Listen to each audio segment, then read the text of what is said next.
This is Graham, And this is Jackie. and we're about to have a fermented affair.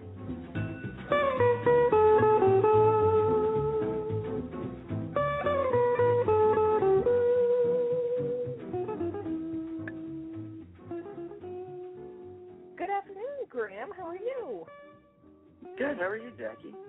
I'm doing well. Thank you for asking. I am so curious about our guest today that I'm probably going to ask some really silly questions, but can you please introduce the guest that we have on the show today? Yes, I'll be talking with Dan Farella from Return to Nature, and he is a foraging guide and a fermentation expert. And so we're going to be talking about how we can integrate those two concepts together. Should be very exciting, and we actually already have Dan on the line. Dan, how are you doing today? I'm doing well. How are you guys? Doing awesome. So, Dan, why don't you give us a little bit of background about yourself and, what kind of got you into all of this stuff? Well, I'd always grown up with a garden, and I lived with my backyard being a cornfield, and my kind of sandbox was just right next to the garden, so I actually would play with wild plants quite often, and just they were part of like my toys, and I just grew up that way, and it really had an effect on me. And sort of as my family had changed sort of to a more mainstream approach, I kind of went more towards that area. So always studying herbalism and very curious about wild plants, and the idea that we can live off of nature directly really has always inspired me. So that's basically where I come from. Awesome.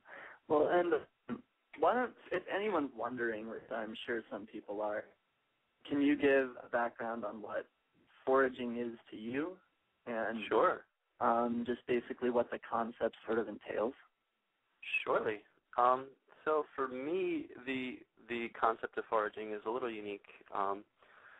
But generally, what you'd do is you'd learn the plants or the mushrooms or whatever is around your ecosystem, and study them and understand what their functions are in the ecosystem, as well as what their medicinal or edible values are.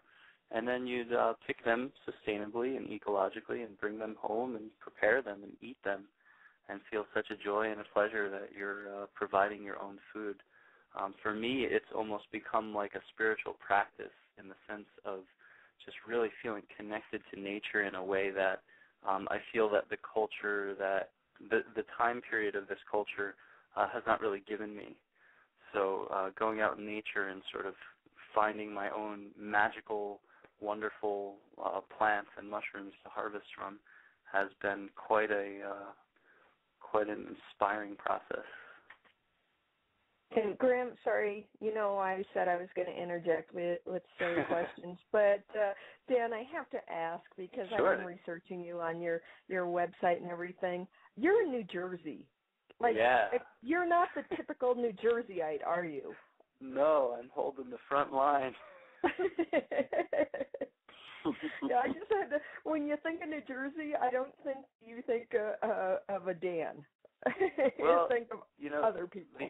The interesting thing is that New Jersey was the Garden State, and I basically grew up, I'm 29 now, I grew up in the transformation of the Garden State into, whatever we would call it now, and it's changed quite a lot. And, in the backyard used to be a cornfield, and now is, a park, which is better, but we're not really producing as we once did here, and so there's a lot of farmland here, but mostly it's just genetically modified, subsidized corn and soy, and there's very little local produce coming from New Jersey anymore. But when I was young, that was not the case, and we had a lot here, so quite a interesting shift. Yeah. And that's great that you're maintaining that culture of it. So thank you for letting me interject, and I will turn it back over to Graham.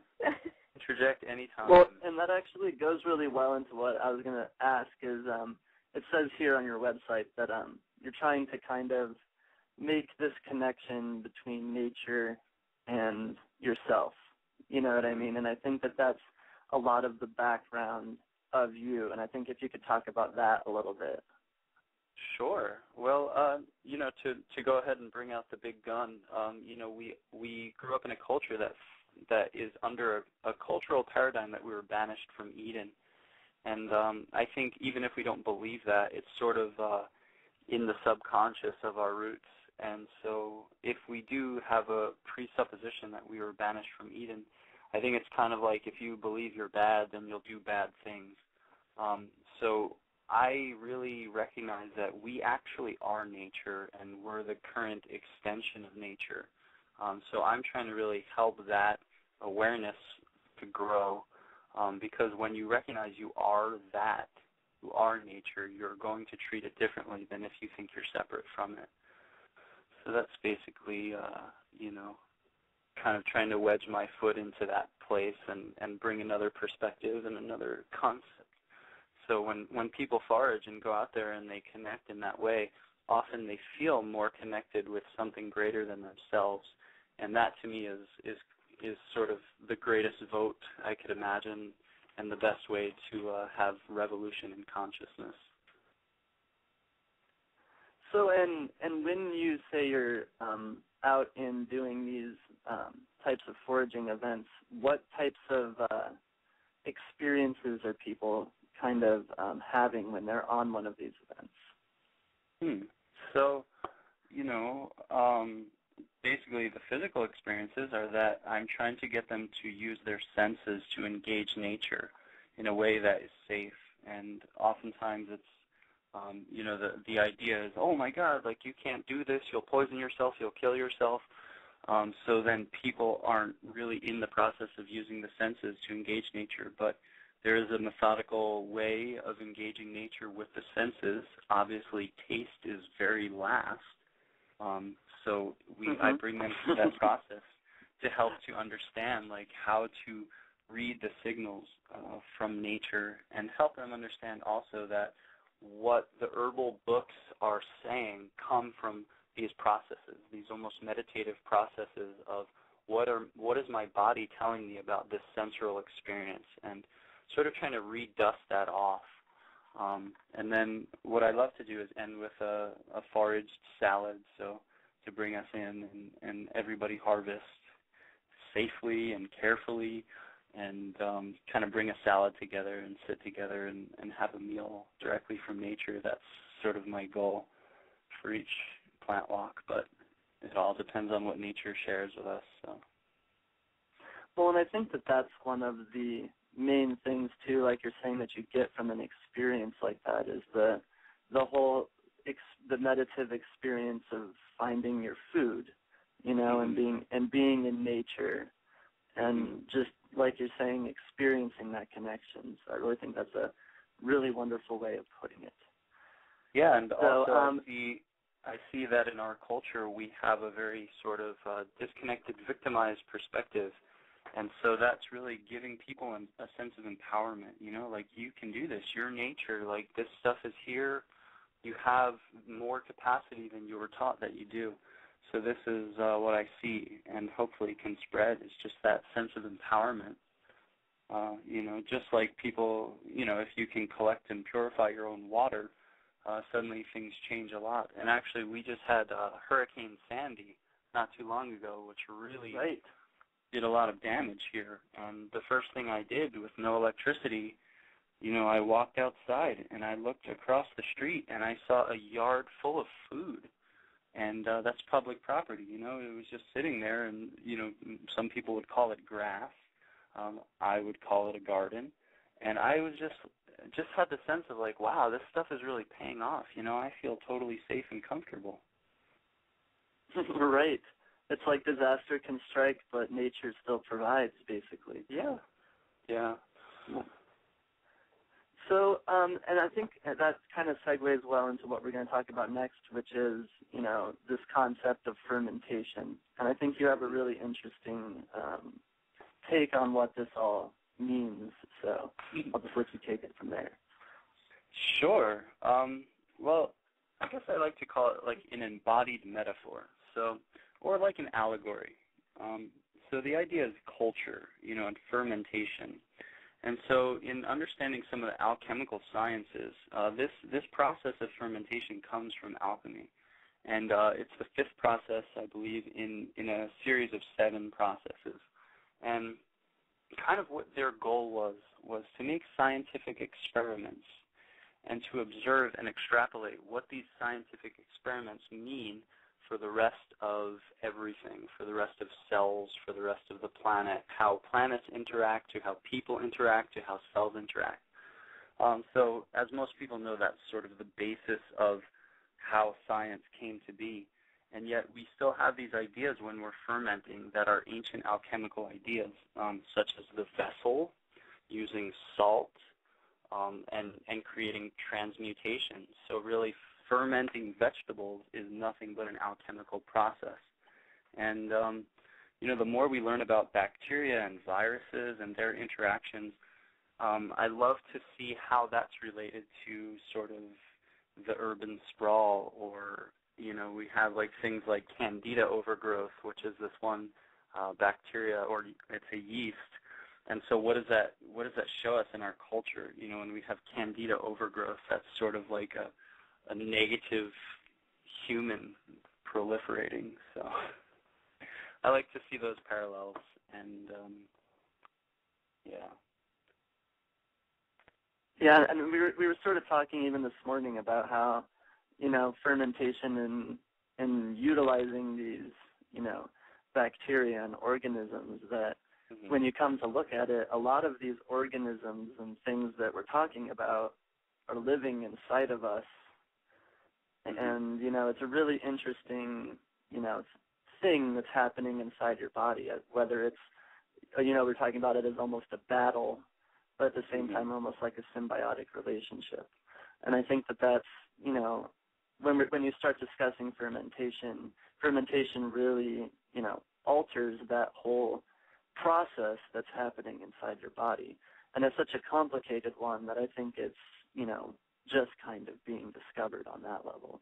But I think, too, that, utilizing fermentation for your forage products is a really interesting way to, get more nutrition from them, but also be able to preserve them. So if you could maybe talk about some of the things that you do with that. Sure. Well, first off, I just always love to tell people, I always love to ask the question, where do probiotics live? Where do they come from? And so, often people have all these kind of ideas like, oh, they come from yogurt, and yet, they're inoculated into yogurt. So the idea is, where do probiotics come from? And where they come from is everywhere. And what we learn when we discover sort of how bacteria are working is they don't really see a difference between the inside of your body, the outside of your body, the wall, anything. They proliferate wherever they are. So when we're fermenting, when we're taking a jar and making sauerkraut, we're taking those probiotics that are in the atmosphere that are living all around us, and we're asking them to come inside of this jar and do their transformation. And what that transformation is a lot is turning sugars into alcohol. And so I find it very funny that in all cultures, no matter what the world, what the level is, all cultures produce alcohol. So we see that in the fermentation process as well. They're basically doing biofuel. They're creating biofuel, which is ethanol. And so on every level this is happening. And even in the cells, every cell has a fermentation process and turns carbohydrates into sugars and turns those sugars into ethanol, even inside every cell of our body. So the bacteria are lining the digestive tract, and we're familiar with that now with all these probiotics and everything. And they're also outside. So if we look at the digestive tract as no different than the skin, and so what we want to do is then create a symbiotic relationship with bacteria. We can't kill them off. They're our precursors, they're our ancestors, and they're working for us. So as we destroy the bacteria that are in our biomass, we essentially destroy our own immune system, because they're like the defenders. They're who decides whether this virus on your skin proliferates into a megavirus or gets treated and controlled by the body's own innate immune system. And this is something that I find is we've totally lost in our culture, the understanding that, oh, these bacteria are actually the front line of our defenses. They're also the pre-digesters of all our food. They're the ones who take that broccoli we eat and turn it into folic acid and all these compounds that we digest as vitamins. So there's a really special process of bacteria. So as far as taking foraged foods and creating ferments, really it's amazing because the sky is the limit, and we've complicated things even with fermentation so much. And I love the idea. Basically, when I teach my fermentation workshops, I tell people, think that you're like a caveman, and you take this container and you fill it with salt water, and you shove vegetables in it so that you can eat them over the winter. And that's basically as complicated as it needs to become. And so right. you have a whole world of vegetables that you can try this with, wild or from the farm stand or wherever you get them. And some turn out not so great, and some turn out really great, and then you can try again, and then you're an alchemist. You're a culturist, as I like to call it. So you can take any wild vegetables, except for dandelions. They're quite disgusting when you ferment them. Oh, that's so funny. I was going to ask. Yeah. The roots aren't so bad. The roots, if you take the dandelion roots and ferment them. So I find that roots are pretty good with fermentation, but the leaves, one of my teachers, Eddie Steinruck, in New Jersey here, he fermented dandelions and it was pretty disgusting. And I've even tried it as well, and we did the buds, and it was not a happy thing. Yeah, so not something you really want to eat.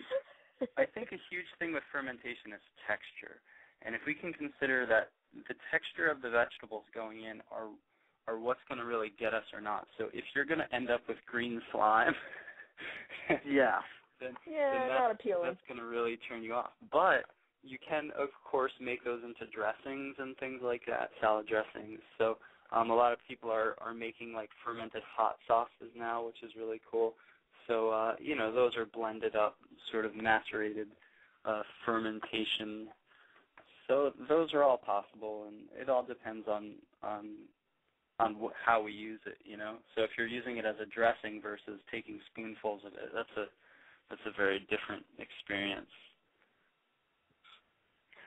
Absolutely. Well, and I think that's what's interesting is that, it's becoming such a broad, once you look into it, it is such a broad thing. Fermentation is so broad that there's so many different things you can do. It's just, you start to look at it, like you're saying, as a more of an alchemical process. It's like, well, this is almost all interchangeable, Yeah. And it becomes very interesting on all of the different, from making wines to, like you're saying, making alcohols, or even just fermenting vegetables. And I think that it's really interesting, like you're saying, that by doing this to your wild forage good, that's what you've basically done, is enhanced it, Right. And it's enhancing that whole property that it has of, helping be a restorative thing for your body.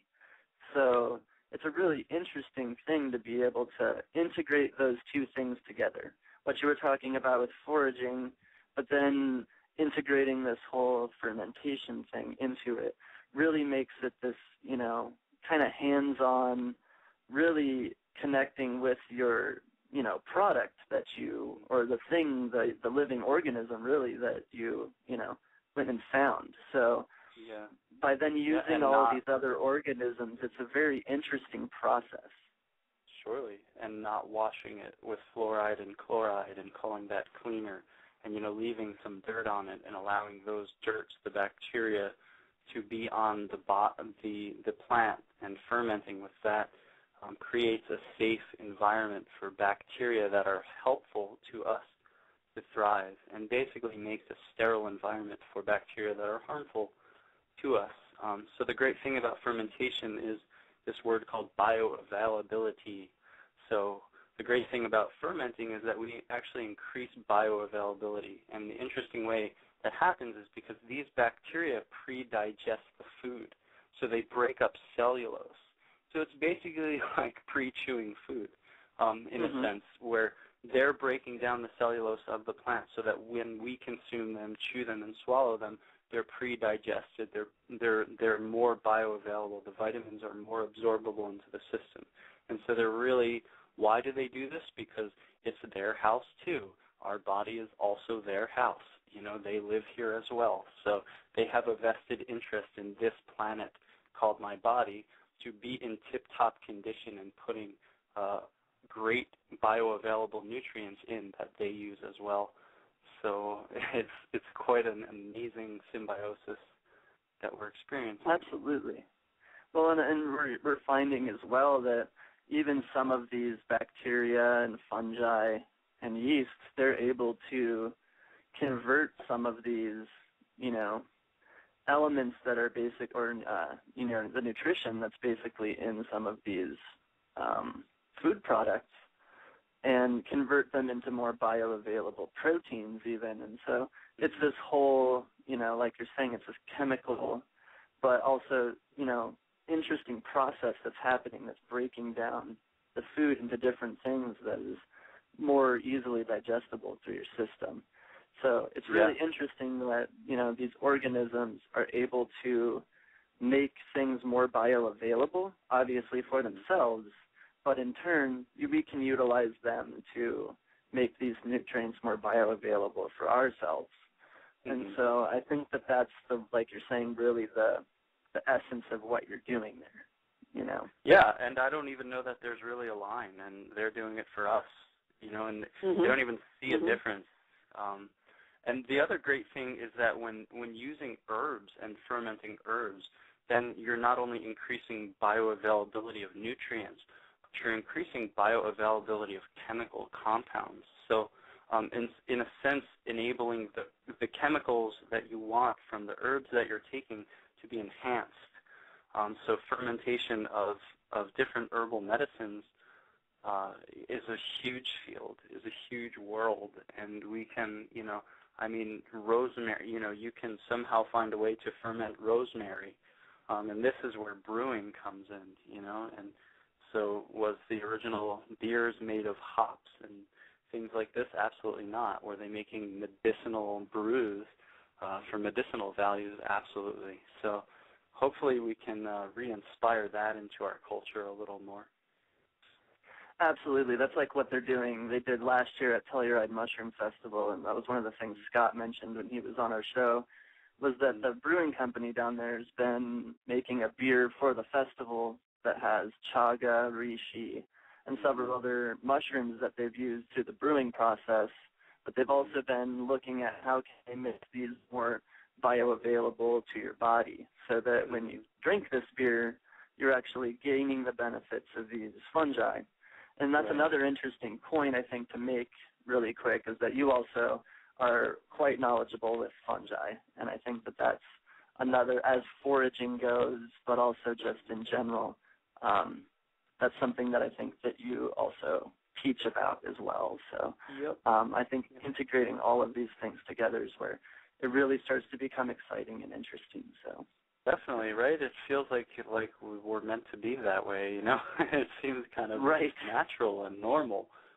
Just, right, you watch a tree, you watch a tree, and it's in a symbiotic relationship with a mushroom, in a mycorrhizal relationship is what they call that, myco meaning mushroom, rhizal meaning root, and, you start to see that the mushroom's helping make nutrients more bioavailable for the tree, but in turn, the tree is giving back to the mushroom, and you start to see that we can be utilizing these same processes and do.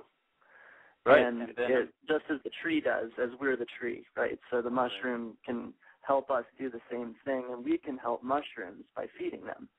So it's a really interesting how all of this stuff, like you're saying, it really isn't a line. It's like we're all working together if that makes any sense. You know? Oh, definitely. And then, of course, these new sciences of microremediation and bioremediation, which is literally pulling toxins from the environment that we, have created, and having the plant world and the mushroom world help to remediate them.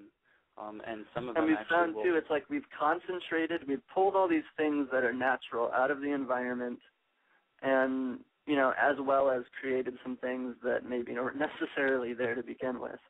Mm-hmm. And we're finding that these organisms are very good at dispersal. And so, like you're saying, alchemical, you know, changing of these things. So it's really interesting science and, you know, fairly young, I think, for what it's really going to do for the human race. So. Oh, definitely. And especially if, you know, lobbyists get out of the way, then I think all the solutions are there. They really are. And I even know for the Gulf oil spill, I know that they tried to have a huge project where they were going to mat up the oil with hair. Someone was actually collecting hair.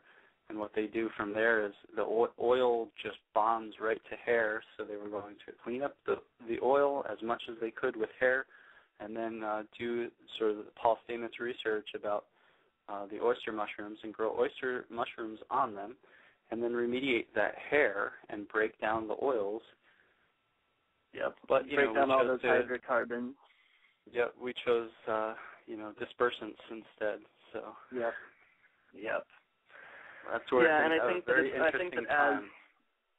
think as we go along with some of the exciting things that are happening, you know, with across the country, but also across the world, I think that, you know, bureaucrats and other people are starting to pick up on this, and they're starting to recognize that there's some really, really amazing things that nature has provided us, and I think that if you look at it, pretty much everything that we've ever come up with, nature came up with first.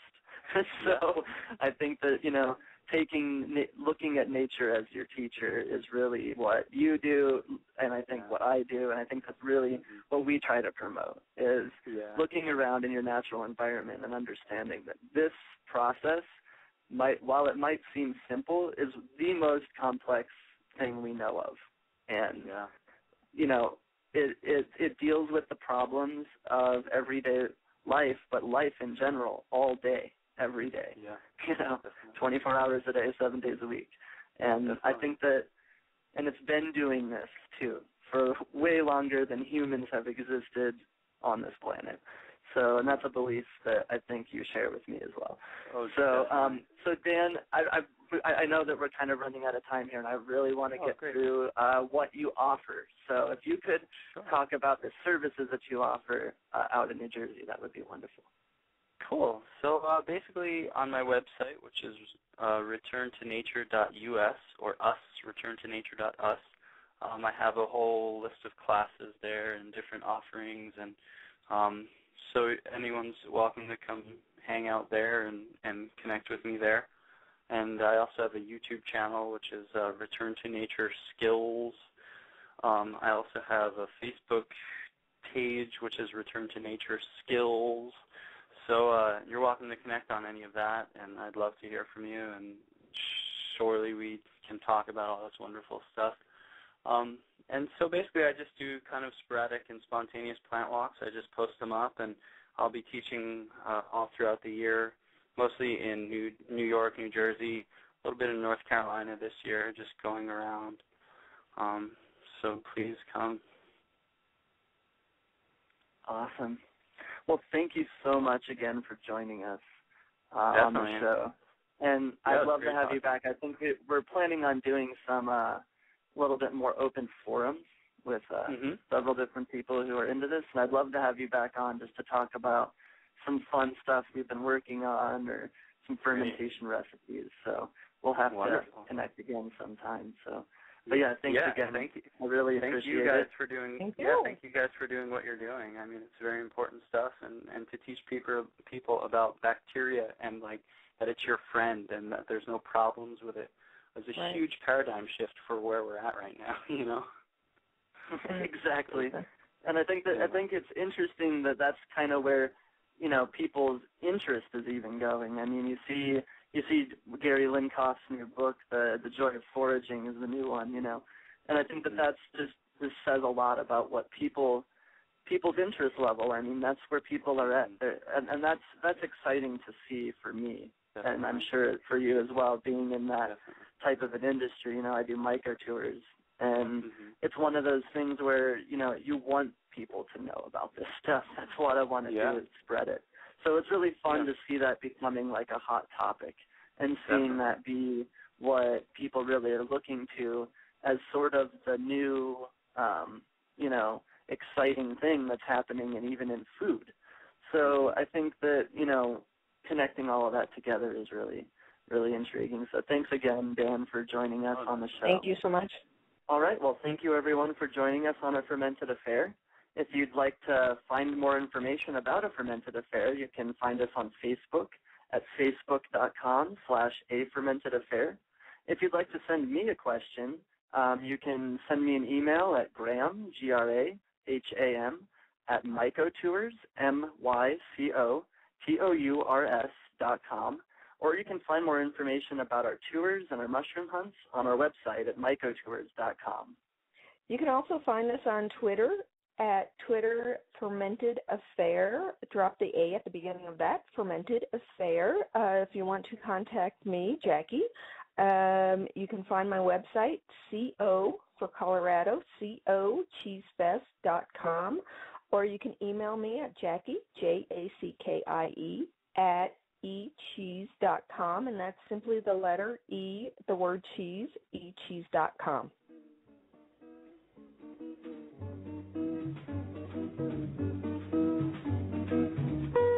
This is Graham. And this is Jackie, and we just enjoyed A Fermented Affair.